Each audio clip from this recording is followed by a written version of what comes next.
Hello बच्चों, let's read the following question. Define the term decay constant of a radioactive nucleus.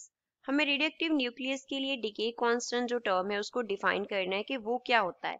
So first of all we will talk about the key concept used in the question. इस question में क्या key concept apply हो रहा है.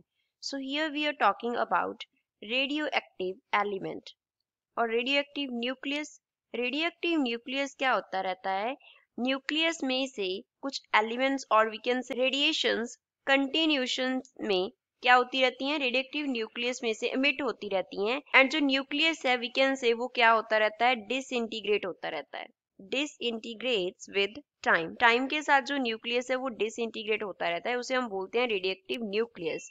तो इसका जो decay है वो कैसे होता है, n is equals to n naught e raised to power minus lambda into t के रूल से होता है.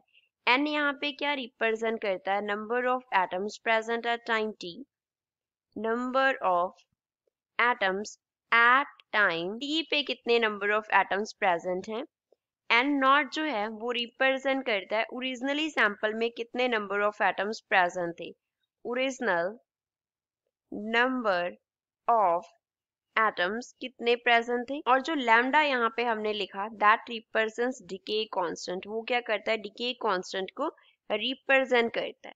डिके कांस्टेंट जो है वो टाइम के इनवर्सली प्रोपोर्शनल होता है. तो 1/t हम लिखेंगे तो फॉर्मूला से n इज इक्वल्स टू क्या बन जाएगा, n nought e raise to power यहाँ पे क्या बन जाएगा -1, क्योंकि लैम्डा क्या है 1/t, t कैंसिल हो गया तो -1 आ गया. So we can write n is equals to n nought upon e. Further exponential का जो हमारे पास वैल्यू होता है दैट इज 2.718 होता है, तो यहाँ पे फिल कर देंगे. So n is equals to 1 upon 2.718 into क्या आ गया n नॉट. तो यहाँ से n का जो वैल्यू है वो कितना आ जाएगा, it will be 0.3679 n naught, और we can say n is 36.8% of n naught. n क्या है, n नॉट का 36.8% है.